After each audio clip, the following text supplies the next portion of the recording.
UFC Fight Night Moreno versus Albazi is this weekend, and we're kind of back to this shit. We're back to the Amir Albazi headline fight nights, and we had a good run for a little bit. We had solid fight nights, solid pay per view last week, but we're gonna have to watch this shit now. But otherwise, it is a pretty solid card. It's very depthful. Like there's a lot of fights on it.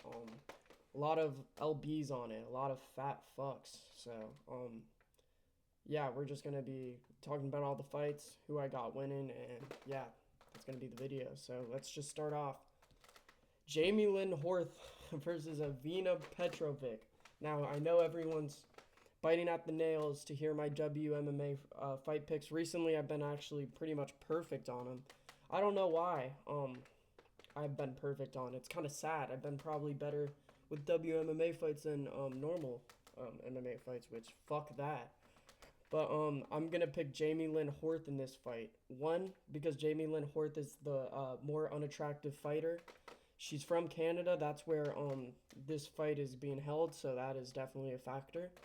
And Avina Petrovic, her only win in the UFC was against that I forgot her name, but it was that Asian lady who the only reason I know her is because she's gotten finished 4 times in the UFC against the bottom of the barrel women's flyweight contenders. So she beat her, and now she's getting Jamie Lynn Horth. I think this is just set up to be a Jamie Lynn Horth win. And what I've kind of learned with these fights is that the judges aren't watching it either, so they're just going to assume that the girl from Canada won it. So that's my prediction on that. Jamie Lynn Horth will win it. Now, Jad Angler versus Cody Gibson, the next fight. We kind of know who Cody Gibson is. You're losing to Brad Katona. He's just the prototype short wrestler who's going to shoot at your legs, and if you can contain it, you win. If you can't, then you're a shitty UFC fighter, and you're probably going to get cuts in. He's fighting Chad Angler, who in my opinion is a better Brad Katona. He has better boxing, better striking overall, and I just think that Chad Angler will not eventually, there's not going to be a stoppage in this fight. The ref can take a break on this one, but Chad Angler, I think he'll find success on the feet. Cody Gibson, pretty ass on the feet. He was getting kind of, it was a war, but he was getting diced up by Brad Katona, who was having the faster hands, and Chad Angler, I was watching back the Jose Johnson fight, and there was just a lot of good moments where he was actually like fighting back against a 6-foot flyweight, and that's pretty much fucking cheating. I kind of feel bad for him in that fight, but he had an impressive win against Gregorios, even though he like pretty much his leg just like completely just went out randomly after round 1. But Cody Gibson is so shit. I think you can get the win over him. So Chad Angler, I think he's gonna get the decision win on this one. Now, this fight, Surrey City versus Garrett Armfield. Now, Surrey City is a Canadian. No, it says Ukraine. He might be from Ukraine. I don't know, but he is from Canada. He is representing the fucking Canadians. I don't know why I'm bringing it up over and over, but he's fighting Garrett Armfield, who is the prototype short wrestler dude, like Brad Katona. He'll just dive at your legs over and over and have pretty good scrambles.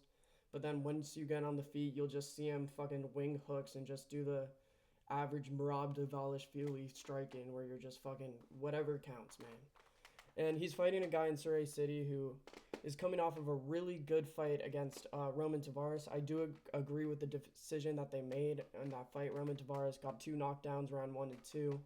And Surrey City, even though he was finding a lot of success, he was doing a really good job. This is the thing I love about him.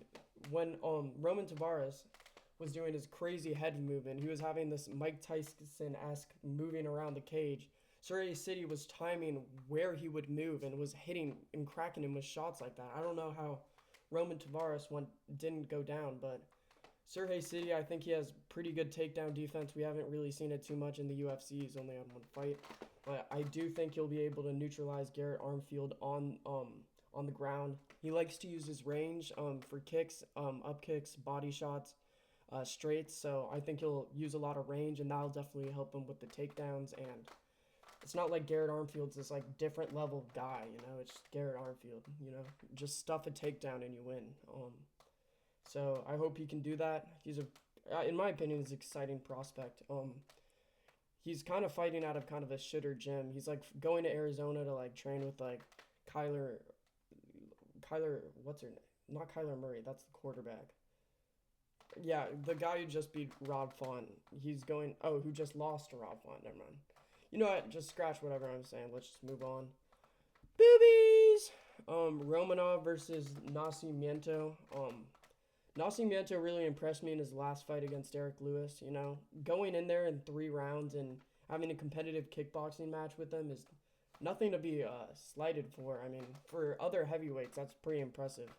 He's fighting now a step down in competition, and Alexander Romanov, who, if he doesn't get the takedown, he is just look at him. I just want you to look at Alexander Romanov and tell me what his specialty is. It's going to be lay on you, prey on you, Marcin Tybura, Sergey Spivak type of just fucking full guard humping. But the thing about Romanov that differentiates him against Sergey and the other guys is that he somehow has snuck his way into the rankings without being a little bit athletic. I mean, when you watch this guy fight, it looks like he's struggling to just move around. It's kind of pathetic, and he's fighting a guy who's a competent kickboxer. We just saw him against Derek Lewis, who I know he's shenanigans and shit, but I mean, that's a better win than whatever, or a better fight than whatever Alexander Romanov has ever done in his UFC career. And I've never really seen anything too impressive from him other than just getting one takedown and getting a ground and pounder submission. Actually, no, I've never really seen him get a submission. So, I got Rodrigo Nascimento. I think if he's able to stuff a takedown, is able to, because look at, and this is also the thing, Romanov is usually able to use his 500-pound stature to just lay on you and eventually just like get you to the floor. But Rodrigo Nascimento, if you look at him, you also see a 400-pound man. So I think that Rodrigo Nascimento's chunkiness is going to be able to neutralize the wrestling, which Romanov doesn't have good entries. It's literally just, I'm going to put my weight on you and I'm 500 pounds. So, yeah, Rodrigo Nascimento is going to win this. Romanov's coming off of a big layoff. We might see him like 30 pounds cut with like abs and full fucking biceps and shit, but I highly doubt that. I think Rodrigo Nascimento gets the KO eventually on Alexander Romanov, maybe 3rd round. Now we have Jack Shore versus Yusuf Zalal. Now, Jack Shore, this is definitely a bantamweight photo because let me tell you, bantamweight or featherweight Jack Shore is a different level of chunky, bro. Like, watching that Joe Anderson Brito fight back, he looked completely incompetent boxing-wise. He was just completely winging on combos. He was completely missing on Joe Anderson Brito, not making him pay on any of these leg kicks. And then he shot the most pathetic takedown. He's not stronger than any of these guys because his move up to featherweight wasn't him bulking up. It was him just not cutting anymore. It was just him like, oh, I'm going to stay the same and just not cut. And I think it's pretty solid, like, for what it is. Like, you're probably having a really easy process during the UFC, like, the before weeks where you're weight cutting and shit. But I think he's eventually going to get cut at this point. He's fighting a guy in Yusuf Zalal who, if you've somehow, for some weird reason, been, like, keeping up with this channel, you know that I love Yusuf Zalal. He's one of the best prospects in the UFC. His grappling is one of the best in featherweight. And I think his striking, even though he was very tentative in his last fight against Jarno Evans, I think he does have some pretty great power. He has really good speed, and his explosivity just kind of almost carries him throughout most of his fights. He doesn't even need his technique. He's just so good at just like getting to positions and shit. And I think the way Yusuf Zalal loses is if he faces a really good striker who can, just like stuff his takedowns. And Jack Shore, I just don't believe is that guy. He's not a good striker at all. His boxing's ass. He's fat. He's gotten slower at this point, and I know Jack Shore's grappling is nothing to scoff at, but the reason people are impressed by Jack Shore is because he's an English grappler. It's not because of like him being a crazy, amazing jiu-jitsu practitioner. It's just because English people are not that good at grappling. He's, pretty important. So it's the Jake Hadley effect, But let's just move on to the next one. I'd say Yusuf Zalal by finish round 2 TKO. I think Jack Shore is so incompetent on the feet that Yusuf Zalal is just gonna be able to just like get in his face and just like eventually take him out. So next fight, Charles Jourdain versus Victor Henry. Now I know Charles Jourdain's coming off of that loss against Gene Silva, but Gene Silva is a different animal. He has crazy head movement, and Jourdain's just. I understand why he got KO'd. I can't lie. Like that's an understandable loss. I'm not gonna get too infuriated by that. But he's taking a way easier step down in competition against Victor Henry, who just beat what's his name? Do not redeem the card. That guy, fucking. I don't know. It's the WEC guy from back in the day, who's like, you know who he is. But Charles Jourdain, he's just got really crisp striking. He's facing a guy who's way worse. Victor Henry's a good wrestler. I think he's going to be able to take Charles Jourdain down a couple times, but I think Charles Jourdain as a striker is just going to be able to just like keep him at range, just like keep on hitting him with straights and the up kicks that he usually does. And Victor Henry's not really dynamic on the feet. The only way he can really get success is on the floor, so he's kind of just the average fucking Brad Katona wrestler. I've kind of noticed here's a lot of bantamweight, featherweight fights with just the average wrestler, Garrett Armfield, fucking what's his name, Chad Ehlinger, Victor Henry. We're just like just putting all the shitty fighters in this fight night, huh? It's fine. We have some good fights here, but Arini Del Silva versus Jasmine Jaduvic. I've seen Jasmine Jaduvic's fight before, and she's actually good at grappling. She's fighting another girl who's probably good at grappling because she's Brazilian.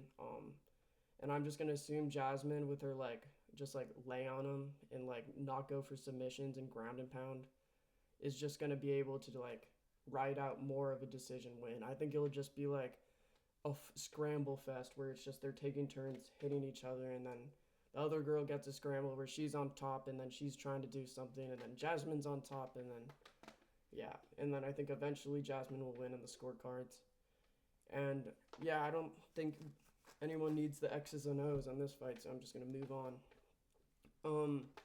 Ayman Zahabi versus Pedro Munoz. Now, Ayman Zahabi, thank you very much for getting that fraud Bosharat out of here, but they're really gifting you with this Pedro Munoz matchup. I know Pedro Munoz isn't ranked anymore, but he's pretty much should be ranked. Pedro Munoz, even though he got his T-Rex arms, he's one of the best boxers not one of the best boxers in the UFC. He's a great boxer. He has great head movement, and he's able to close the distance really well for being a T-Rex. And thing about Ayman Zahabi, he had the perfect just overall build and just like abilities to like beat a Zahabi or to beat a fucking Bosharat. Like he was able to stuff the takedowns, he was able to get back to his feet, and he was just good enough on the feet to like outpoint him and just get the win. And I think it was great for him for doing that, but now you're running into an actual prospect in the UFC. Not prospect, fuck this shit. An actual solid guy in the UFC. Ayman Zahabi's not going to be able to counter. He's not going to be able to get out of the way of these Pedro Munoz punches, and one of these winging hooks are going to get him. Ayman Zahabi is not that good of a striker, and the only reason he won that Bosharat fight was because he was good at stuffing takedowns. And yeah, he's pretty much Mr. Basics over here, and he's fighting an actual competent UFC fighter, so that's my 2 cents. Now we got Mike Mallet versus Trevin Giles. Now, Mike Mallet coming off of a KO loss to Neil Magny, which terrible look, dude. Neil Magny, like I feel like whenever I look at him in the UFC fight, I just assume he's gonna get absolutely run over. He's made for prospects to win over him, and now Mike Mallett's taking a drop down in competition to Trevin Giles, who is really solid on the feet. Trevin Giles, you'll always give your favorite fighter a solid fit on the feet and then eventually get KO'd, but I don't think Mike Mallett's going to try to entertain the feet at all. I think Trevin Giles will actually find a lot of success, and if it stays on the feet, I think Trevin Giles actually has a chance of winning this one, but Mike Mallet on the floor, I think, is going to really get this one down. Trevin Giles has shown time and time again that has no ability to stuff takedowns, and Mike Mallet, he's solid on the fucking feet, where he's just able to do the basics, be powerful and stuff, but not spectacular. Just get out of harm's way, and his ground and pound is underrated. I think that's probably the best part of Mike Mallet. I think the thing about Mike Mallet, he's so average everywhere. Like he has I think his grappling is definitely better than him on the feet, but that's just because grappling in general in the UFC is a better base to win matchups, and yeah, I think he just overuses that. But Mike Mallet, um, yeah, Trevin Giles looks like a fish, and Mike Mallet is pretty buff, and he's fighting in Canada. If he loses twice in a row in Canada, the Canadians are gonna get really peeved. They might say a swear word or two, and that shit would be catastrophic, bro. But let's just move on to this train wreck of a segment here with Mike Mallet and Trevin Giles. To Marc-Andre Barrieux versus Dustin Stoltzfus. Dustin Stoltzfus keeps on getting the most CTE matchups. He keeps on looking better on each performance. He's a pretty good grappler, and he's just an overall entertaining fighter on the feet where he'll just get into slugfest with the hardest hitting people in the division. And then after seeing his last fight where he's almost getting his skull fractured. No, he did get his skull fractured, right? Against who was it? The guy who just lost to Abus. Bruno Ferreira or whatever. After seeing that fight where he got his skull crushed, they gave him Marc-Andre Barrieux, who is pretty much Chris Curtis, where he's just putting his head down. I know after that Joe Pyfer fight, everyone's looking at him a little differently, but Marc-Andre Barrieux, don't get me wrong, he's a fucking tank, dude. He has an iron chin where he'll just hang in there in the pocket and just swing wild hooks towards you. And the thing is, it's just Dustin Stoltzfus. We're not going to pick him after watching all that damage inflicted on him. And yeah, I mean, that's all I got to say about that. You're not going through all these, painful KO segments and then going up against a KO striker and surviving. Dustin Stoltzfus, he is getting better. It's just, his striking isn't, improved. It's just that he's shown us that he's so tough and he's able to hang in there and that he's able to slug, but it's not really he's really that impressive. It's just he's fan favorite pretty much. So Marc-Andre Barrieux, I think it's a lock KO, even though he has shown that he's been getting KO'd recently in the past, but Joe Pyfer is a very different person than this guy, so that's my prediction on that. Caio Machado versus Brenson Ribeiro. Caio Machado is very fat, and he's not really that good of a striker. Has he won a single UFC fight yet? I don't think so, but so hasn't Brenson Ribeiro.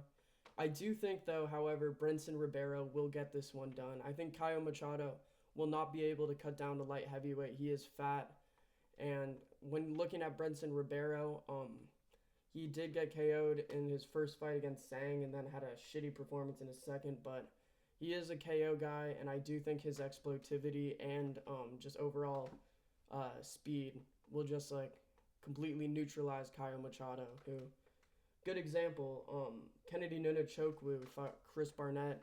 It was just a good representation of just light heavyweight versus heavyweight, just the fat guy getting absolutely fucked by a stronger athletic guy who's maybe weighs a little bit less but can still put it on him. So Caio Machado, he's going down to light heavyweight. It's not like this is at a heavyweight where he can use his weight.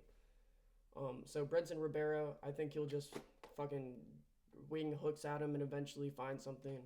I think Caio Machado is just kind of ass. And he's going in a lower weight class where people are more skillful. So Caio Machado, sorry, you might be cut after this one, but hey man, there's always McDonald's. Derek Lewis versus Joanta Diniz. Joanta Diniz is very pretty mid, to be honest. He's a very good counter guy. He's a former Glory kickboxer, but he's definitely better than these other fat heavyweights on the feet. But when he's fighting a guy like Derek Lewis, I think eventually with Derek Lewis, you'll just have a shot that lands and the other guy will go out. Joanta Diniz is not like this otherworldly heavyweight where he's going to be able to neutralize Derek Lewis on the feet. I think that Joanta Diniz, he's very good at countering and stuff, but Derek Lewis's pressure and just overall silliness, I think just gets him the win. I mean, Diniz, 8-0, he beat that Carl Roberson guy with pretty solid takedowns, but if you watch that fight back, it was like punching a fucking punching bag. It wasn't like actual competition. It was pretty easy. Derek Lewis, who is fighting more dangerous strikers at a more regular time, has shown time and time again that he's way better. And yeah, Joan Tadinez, he's just a counter guy, and I think that Derek Lewis is not really that counterable because of how silly he is, bro. He's so unpredictable that like one of these shots are gonna land, and no matter how gassed or how hurt Derek Lewis is, he's just gonna eventually find that shot that takes you down. So Dinas is definitely gonna win that one. Next, Namajunas versus Blanchfield. Yeah, I think this is a very close fight because one of these girls are is like one. I don't know. Rose Namajunas to me is just like a little girl who like is going up to these like higher weight classes, and even though she's a great striker and even though she's good at like neutralizing like all these positions on the floor, I think it's just if you put a bigger and stronger lady in front of her who can wrestle her, you might eventually get her to lose. But in this fight, I think Erin Blanchfield is just so undangerous and so unexplosive that Rose Namajunas is easily going to write out a decision win just from neutralizing the wrestling and being able to strike with her. Erin Blanchfield, after seeing that last Fiorot performance, I loved how a lot of people were hyping up that matchup. And then I ended up having to watch it, and that shit was not hype, I can't lie. But Rose Namajunas, she's shown that she's actually had talent time and time again. And Blanchfield, even though she does have good wrestling, I don't think that's enough to beat Rose Namajunas, a former champion. And I know Carla Esparza in that fight and how unpredictable Rose fights are, but I mean, like, you kind of just have to pick based off of logic. And, like, if the shenanigans go down, then the shenanigans go down. So, Rose Namajunas, I think she wins it. On to the main event, Brandon Moreno versus Amir Albazi. Now, I do think this will be a very boring fight, but I do think this is a Brandon Moreno victory. Amir Albazi is just so mid. If he's not able to get the takedown, he is such a shit striker. What I had to rewatch that Kai Kara France fight for this video. It was definitely a disservice. It was Amir Albazi just completely rushing and missing all of his strikes and then clinching and then failing on a takedown. It was just pathetic. Amir Albazi is just kind of a pipsqueak who's not able to really manipulate other people because of how small he is. And Brandon Moreno, who's able to neutralize Davison Figueiredo's wrestling. He was able to neutralize some of Pantoja's wrestling. I know he got taken down, but Amir Albazi's nowhere close to Pantoja. So Moreno, I just think he's able to ride out an easy victory here. I think if he's not stupid with his fucking game plan and actually like adjusts and actually like realizes like what he needs to do to win and stop spamming overhands, I think he's able to do it. I think if he mixes it up, looks like vintage Brandon Moreno, he's good. But thing is, it's just like the UFC's bullshit. We might see just the same Brandon Moreno who's just doing silly shit and not really trying to win. Amir Albazi, the thing is, it's just if you're picking him, what are you expecting him to do? Like, you're kind of riding on the coattails of another fluky kind of decision win where he's like clinching up against the fence and he's getting kind of takedowns like every once in a while, but then he's not really doing anything with it. I feel like you're just relying on that as your, like, you know, why you're picking Amir Albazi. So Brandon Moreno, I know his past few losses have looked pretty bad, but Brandon Royval is actually a dynamic striker at the flyweight division, and he's actually impressive, and he's actually hard to deal with. And Amir Albazi, who is very basic, hasn't showed any striking whatsoever in any fight, is just a way easier nut to crack than, you know, Brandon Royval and Alexander Pantoja. So that's my video. I hope you enjoyed. Yeah, I'm gonna be watching this card very closely, you know, and I hope you enjoyed. Subscribe. They both have terrible cauliflower ear. I don't know why they always have to, like, think about fighters, man. I know the cauliflower ear looks cool, bro, but I feel like it's just like kind of attention whores, bro. Like, you're really like going around with like a big bulge on your fucking ear, dude. Like, sure you look tough, dude, but like, yeah, that might just be yeah, that might be hot take, but yeah, I hope you enjoyed the video.